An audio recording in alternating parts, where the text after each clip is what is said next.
Smoothie खाली एक हफ्ते तक पी के आप अपना वजन तो कम कर सकते हैं, लेकिन इस तरह की जो डाइट्स होती है इनके साइड इफेक्ट्स क्या होते हैं, लॉन्ग लास्टिंग रिस्क किस तरीके के होते हैं जो लोगों को पता ही नहीं है।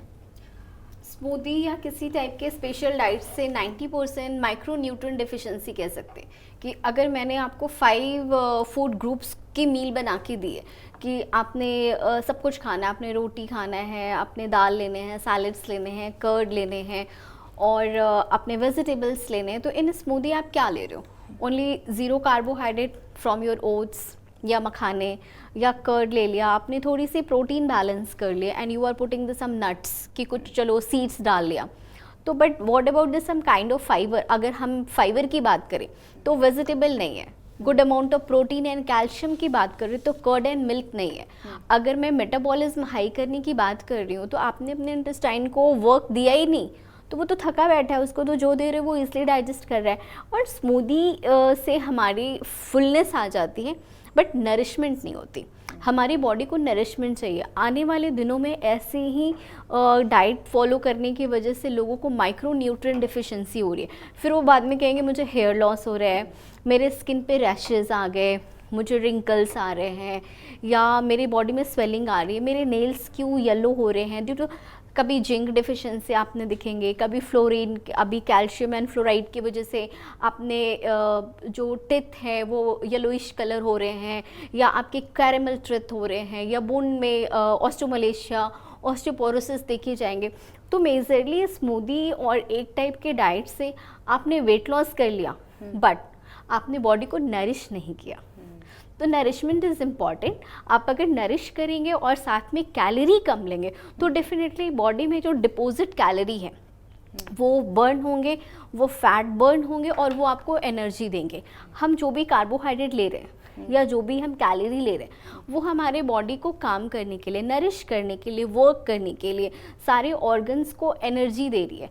वो एनर्जी डिपॉजिट कार्बोहाइड्रेट देगी।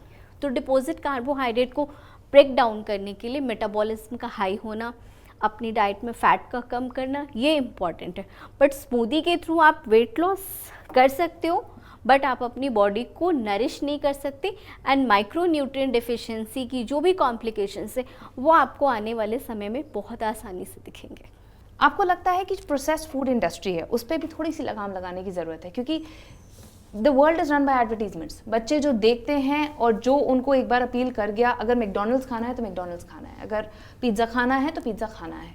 तो अगर ये प्रोसेस इंडस्ट्री भी अपने आप को थोड़ा सा रिस्पॉन्सिबल बना ले कि इस तरह की चीज़ें अगर बच्चे मांगेंगे तो उसे कैसे हेल्दी कर सकते हैं, डू यू थिंक उसके ऊपर भी थोड़ा रेगुलेशन होना चाहिए? मैम आप पॉलिटिक्स वाला क्वेश्चन पूछ रहे हैं नहीं सर, आपकी लेकिन राय, लेकिन हाँ, एक important as a doctor I will say कि एक एग्जांपल मैं आपको देता हूँ, बहुत अच्छा एग्जांपल है। KFC के जो पहले फ्रंट फेस थे वो थे Arnold Schwarzenegger, who promoted KFC and today for last 7 years he is a vegetarian and if you ask him he will say कि जो बताया जाता है कि अगर आपको प्रोटीन डाइट लेनी है तो आपको नॉन वेजिटेरियन डाइट लेनी है, आई थिंक मैम भी एग्री करेंगी वो गलत है। ज़रूरी नहीं है। हाँ, वो गलत है। तो एडवर्टाइजमेंट की वजह से ही ये सब चीज़ें होती हैं। और पेप्सी कोला की अगर हम बात करें, शुगरी ड्रिंक की बात करें, तो अगर आप उन पर एक्सपेरिमेंट ही कर लें कि उनको एक भी कोक को आप जला दें पूरी तरीके से पानी में डाल के, तो you will find you will give you 45 grams of sugar which is 225 calories which is equivalent to 3 rotis.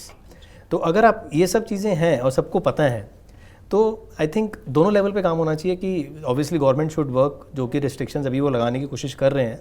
Secondly जो हम कंज्यूमर हैं अगर वही उसको नहीं यूज़ करेगा तो वैसे ही इंडस्ट्री बंद हो जाएगी।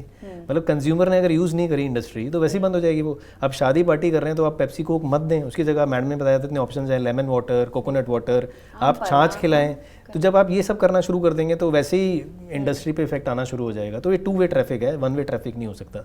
आप जितना रिस्ट्रिक्शन लगाएंगे लोग कहीं से भी जुगाड़ कर लेंगे। तो जब उनको समझ में आ जाएगा कि हाँ ये चीज़ हेल्दी नहीं है तो वो भी उसकी रिप्लेसमेंट करेंगे, तो दोनों चीज़ें होंगी तो इसका इफेक्ट 100% आएगा।